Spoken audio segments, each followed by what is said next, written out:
দোস্ত, তোর হাজবেন্ডকে আমার সাথে এক রাত থাকতে দিবি? তোর হাজবেন্ডকে দেখলে না আমি নিজেকে কন্ট্রোল করতে পারি না। একটা থাপ্পড় দেব। কি আবল তাবল বলছিস সেগুলো? এটা হয় কখনো? কেন হয় না? তুই তো প্রতিদিন রাতে খাস। আমি না হয় একটা রাত একটু স্বাদ নেব। ছি, তোর মুখে দেখছি কিছুই আটকায় না। আরজনের ব্যাপারে কতটুকু জানিস তুই? ওকে সহ্য করার ক্ষমতা এখনো হয়নি তোর। তাই নাকি? তাহলে তুই রোজ রাতে সহ্য করিস কি করে? প্রথম প্রথম কি গিয়েছে আমার উপর দিয়ে সেসব আমিই জানি একমাত্র। আর আমি তোর সাথে এত বকবক কেন করছি? যা, নিজের কাজে যা। কাজটা কিন্তু ঠিক করলি না দোস্ত। আচ্ছা ঠিক আছে, ভাগ এখন। এই বলে অর্পা চলে গেল। অর্পার হাজবেন্ডের নাম জন। ওদের বিয়ে হয়েছে 1 বছর। এতক্ষণ অর্পার সাথে যার কথা হয়েছে সে ওর সব থেকে কাছের বান্ধবী তমা। তমা অর্পাদের বাড়িতে ওর বিবাহ বার্ষিকীতে এসেছে। আরও 2 দিন অর্পাদের বাড়িতে থাকার প্ল্যান তমার। বাকি বন্ধু বান্ধবীরা চলে গেলেও তমাকে যেতে দেয়নি অর্পা। তমা ও অর্পার কথা ফেলতে পারেনি। নিজের বান্ধবীর ইচ্ছেকে প্রাধান্য দিতে ওর বাড়িতে থেকে গিয়েছে রাতের বেলা। জন অফিস থেকে বাসায় ফিরল। হঠাৎ দেখতে পাই ওর পথে তমা দাঁড়িয়ে আছে। তমাকে দেখে একটু অবাক হলো জন। এরপরে ওকে বলতে লাগলো, এই কি তুমি এখানে? অর্পা কোথায়? অর্পা রান্নাঘরে রান্নার কাজে ব্যস্ত। ও আচ্ছা, তা বান্ধবী কাজ করছে, একটু হেল্প তো করতে পারো নাকি? এখানে দাঁড়িয়ে না থেকে রান্নাঘরে যাও। এইভাবে তাড়িয়ে দিচ্ছেন আমায়, একদম ভালো লাগছে না কিন্তু। তাড়িয়ে কোথায় দিলাম? আচ্ছা শোনো, আমার এখন কথা বলার সময় নেই, গোসল করতে হবে। এমনিতে সারাটা দিন অনেক দৌড়ের উপরে ছিলাম। এই বলে জন নিচের রুমে ঢুকে গেল। তমা বাইরে দাঁড়িয়ে থাকে। নিজের শার্ট প্যান্ট ছেড়ে কোমরে একটা টাওয়াল জড়িয়ে জন বাথরুমের দিকে চলে গেল। ও চলে যেতেই তমা দৌড়ে এসে ঘরের ভিতরে ঢুকলো। এরপরে বিছানার ওপরে ফেলে রাখা জনের ঘামে ভেজা শার্টটা নিজের নাকের কাছে ধরে। কিছুটা সময় চোখ বন্ধ করে রইল তমা। এরপরে অর্পার কণ্ঠস্বর কানে ভেসে আসতেই দ্রুত ঘর থেকে বেরিয়ে পড়ল। তমা কিচেনের দিকে চলে যায়। অর্পা ওকে প্রশ্ন করে, কিরে, কখন থেকে ডাকছি তোকে? এতক্ষণ ছিলি কোথায়? এই তো উপরে ছিলাম। তোর রান্না কমপ্লিট হলো? হ্যাঁ হয়েছে। আচ্ছা জন কি করেছে? ও নিচে আসছে না কেন এখনো? সেটা আমি কি জানি, তোর হাজবেন্ডকে তুই গিয়ে জিজ্ঞেস কর। দুজনের কথা শেষ হতে না হতেই জন এসে উপস্থিত হলো। এরপরে ওরা 3জনে মিলে রাতের ডিনার সারল। এরপরে অর্পা আর জন ওদের বেডরুমে চলে যায়, আর জন তমা নিজের রুমে। অনেকটা সময় কেটে গেল। অর্পা নিজের ঘর থেকে বেরিয়ে গেল। এরপরে চুপি চুপি অর্পাদের বেডরুমের দিকে এগোতে থাকে। অর্পাদের বেডরুম তমার রুম থেকে অনেকটাই দূরে। আর একটু কাছে যেতেই একটা অদ্ভুত শব্দ ভেসে আসে তমার কানে। আরও সামনে এগিয়ে গেল ও। অর্পাদের বেডরুমের দরজার সামনে কান পেতে দিল তমা। ভেতর থেকে অর্পার গোঙানির আর বিছানা কম্পনের আওয়াজ ভেসে আসছে। তমার মনে হচ্ছে যেন ওদের বিছানাটা আজ ভেঙেই যাবে। অর্পা গোঙাতে গোঙাতে জনকে বলতে লাগলো, উফ, খুব লাগছে জন, প্লিজ একটু আস্তে করো। খুব ব্যথা পাচ্ছি। এতদিন পরে কাছে পেয়েছি, আজ তোমার কোনো কথা শুনবো না আমি অর্পা। খুব পেইন হচ্ছে জন, আর একটু আস্তে করো। এইভাবে করলে কাল উঠে দাঁড়াতে পারবো না আমি। আরে ধুর, কিছু হবে না, কথা না বলে চুপচাপ শুয়ে থাকো তো। একটু পরে অর্পার গোঙানির শব্দ বন্ধ হলো। তমা তখনও বাহির থেকে কান পেতে আছে। মনে মনে শুধু একটাই বাসনা জেগে উঠছে তমার মনে। ইস, আজ যদি অর্পার জায়গায় আমি থাকতাম কেমন হতো তাহলে। তমা নিজেও জানে না ওর এই ইচ্ছে কোনোদিন পূরণ হবে কিনা, কিন্তু ও নিজের সিদ্ধান্তে অটল।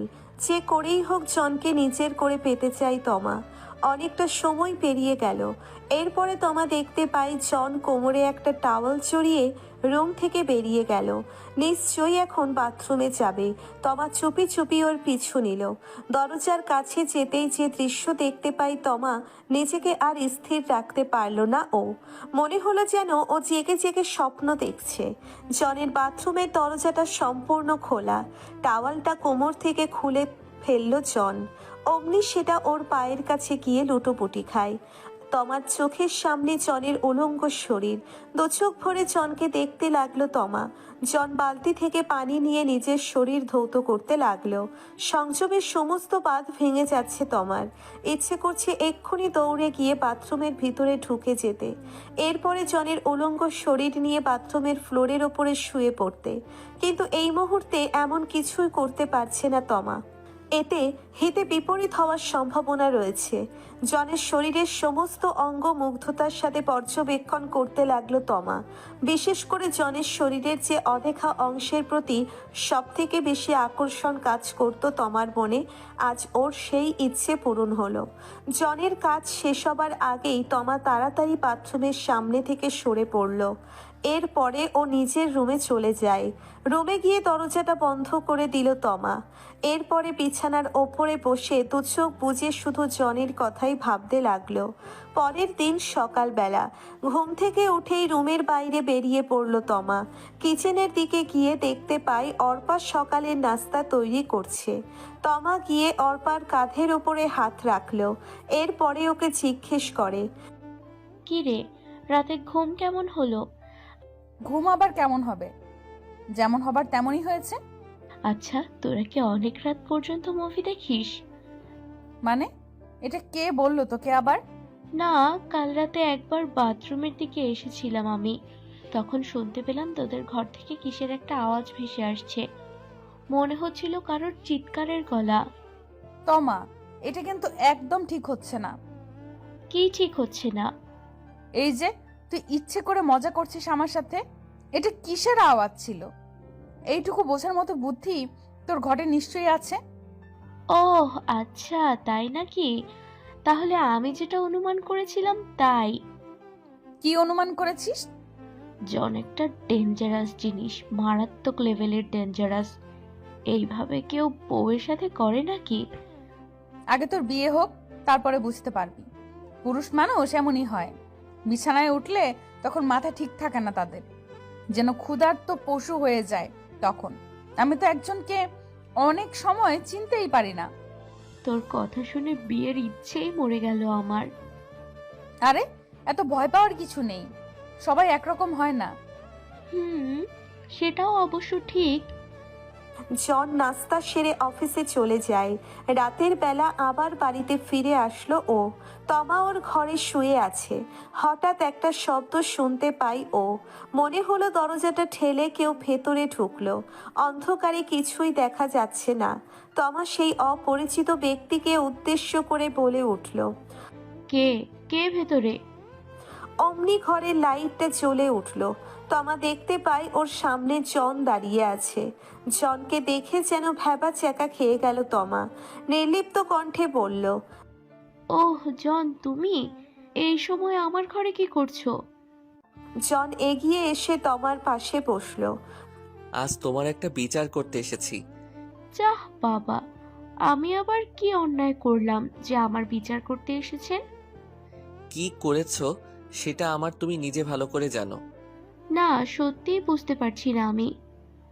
বলো, কাল রাতে আমাদের ঘরের বাইরে উকি দিয়েছিলে কেন?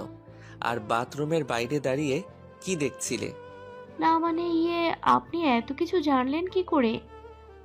আমি সব দেখেছি। বলো, তোমার উদ্দেশ্যটা কি? তমা উঠে জনের পাশে বসে। এরপরে ওর গলাটা জড়িয়ে ধরে কানের কাছে ফিসফিস করে বলতে লাগলো, দরজাটা বন্ধ করে আসুন, তারপরে বলছি। বাড়িতে কেউ নেই, দরজা বন্ধ করতে হবে না। যদি অর্পা এসে পড়ে? আসবে না কেউ। অর্পা পেছন থেকে জনকে জড়িয়ে ধরে আছে। জনের শার্টের নিচ থেকে নিজের হাতটা ভেতরে চালান করে দিল। তমার হাতটা জনের বুকের ওপরে। এরপরে তমা জনের সামনে চলে আসে। ওর শার্টের বোতামগুলো একে একে খুলতে লাগলো। এক পর্যায়ে জনের দেহটাকে উন্মুক্ত করে দিল তমা।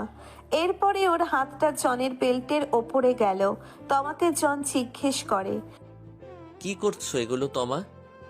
একদম চুপ। আজ আমার যা ইচ্ছা তাই করব, কেউ বাধা দিতে পারবে না। এই বলে জনের প্যান্টটা ওর হাঁটু পর্যন্ত নামিয়ে দিল। এরপরে তমা ওর দুই পায়ের সন্ধিস্থলের দিকে ঝুঁকে পড়ে। জনের চোখ দুটো আরামে বন্ধ হয়ে আসলো। তমার মাথাটা নিজের সাথে চেপে ধরলো। একটু পরে জন তমাকে বলে উঠল, এবার তো ছাড়ো, নয়তো এখানেই আজ সমাপ্তি ঘটে যাবে। কেন সমাপ্তি ঘটবে?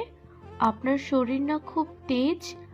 আজ আমিও দেখতে চাই ঠিক কতটা তেজ আপনার শরীরে।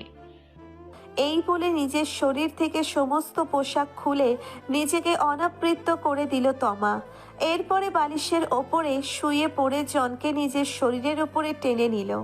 কাতর স্বরে জনকে বলতে লাগলো, জন, জানি আমি খুব খারাপ একটা নির্লজ্জ একটা মেয়ে। আজ আমি নিজেকে নষ্ট করতে চাই। প্লিজ আমায় শেষ করে দাও, তোমার সবটা উজাড় করে দাও আমায়। তুমি জানো না এই মুহূর্তের জন্য আমি কতদিন ধরে অপেক্ষা করে আছি।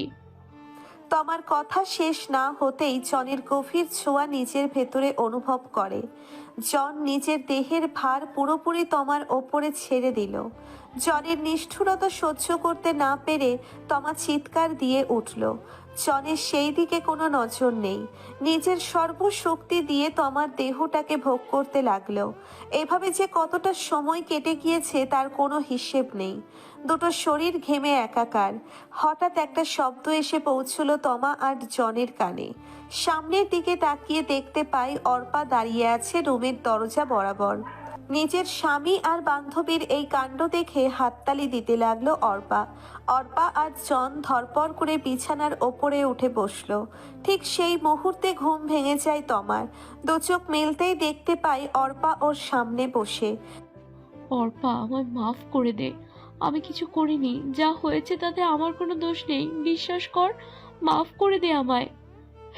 আচ্ছা হয়েছেটা কি বলবি আমায়? কি আবোল তাবোল বলছিস? ঘোর কাটতেই তমা বুঝতে পারে এতক্ষণ ধরে দুঃস্বপ্ন দেখছিল ও। বিছানার ওপরে উঠে বসলো তমা। অর্পা ওর মাথায় হাত রেখে বলে, নিশ্চয়ই কোনো দুঃস্বপ্ন দেখেছিস? হ্যাঁ, খুব ভয়ঙ্কর স্বপ্নটা। না, তবে স্বপ্নটা প্রথমে ভয়ঙ্কর ছিল না। সবকিছু আমার ইচ্ছে মতোই এগোচ্ছিল, কিন্তু শেষে আমার পথের কাঁটা আমার সামনে উপস্থিত হতেই সব ভেস্তে গেল। পথের কাঁটা? তোর পথের কাঁটা কে আবার? আছে আছে একটা। আমি আমার পথের কাঁটাকে ঠিক উপড়ে ফেলবো, যে করেই হোক, নয়তো সে আমায় আমার উদ্দেশ্য পূরণ করতে দেবে না। কি বলছিস তুই এগুলো? বাদ দে তো, চল এবার আমার সাথে। জনের তরফ থেকে একটা সারপ্রাইজ আছে তোর জন্য। জন এসেছে বাসায়? হ্যাঁ এসেছে। আর একটা কথা, তুই ওকে নাম ধরে ডাকছিস কেন?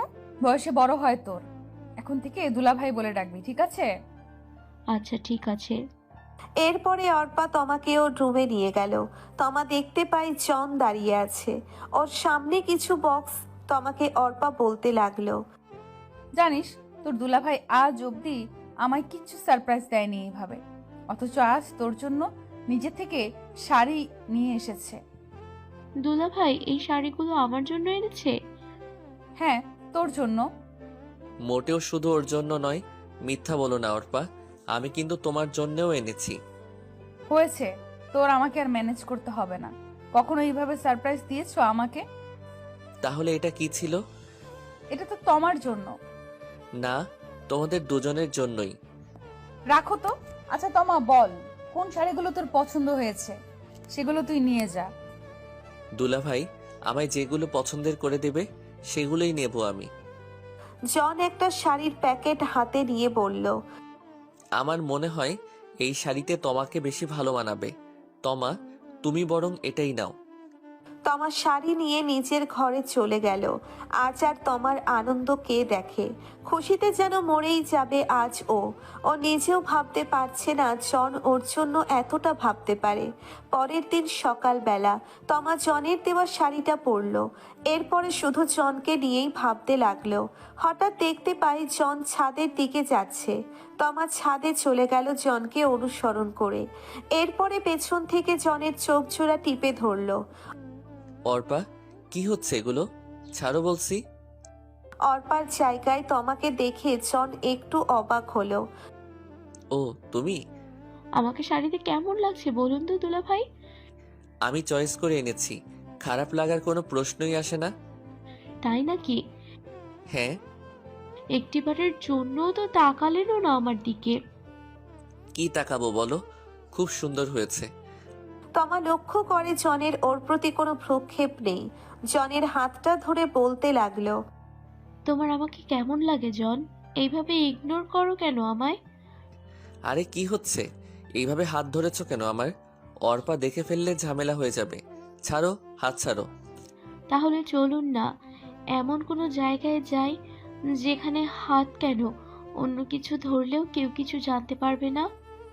কি বলছো এগুলো তুমি? মাথা ঠিক আছে তো আমার? বাই দ্য ওয়ে, তুমি বাড়িতে ফিরছো কবে? এটা কেমন কথা জন? আমি তোমাকে নিজের কাছে ডাকছি আর তুমি কিনা এইভাবে তাড়িয়ে দিচ্ছ আমায়। দেখো, আমি ভালো করেই জানি এই সমস্ত তোমার নাটক। তুমি মনে মনে আমায় ভালোবাসো, তা না হলে আমার জন্য শাড়ি নিয়ে আসতে না। আর ইউ ম্যাড তোমা? আমি তোমার জন্য শাড়ি নিয়ে এসেছি তার মানে এটা নয় আমি তোমাকে ভালোবাসি। হ্যাঁ, তোমাকে আমি ভালোবাসি, তবে সেটা নিজের ছোট বোনের জায়গা থেকে। আমি তোমায় নিজের ছোট বোন মনে করি।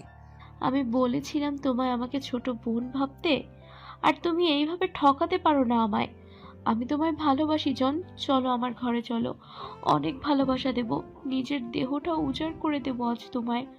অর্পাও বাসায় নেই, কেউ কিছু জানতে পারবে না। অসম্ভব। আমি আমার বউকে ছাড়া অন্য কারোর কথা ভাবতেও পারি না।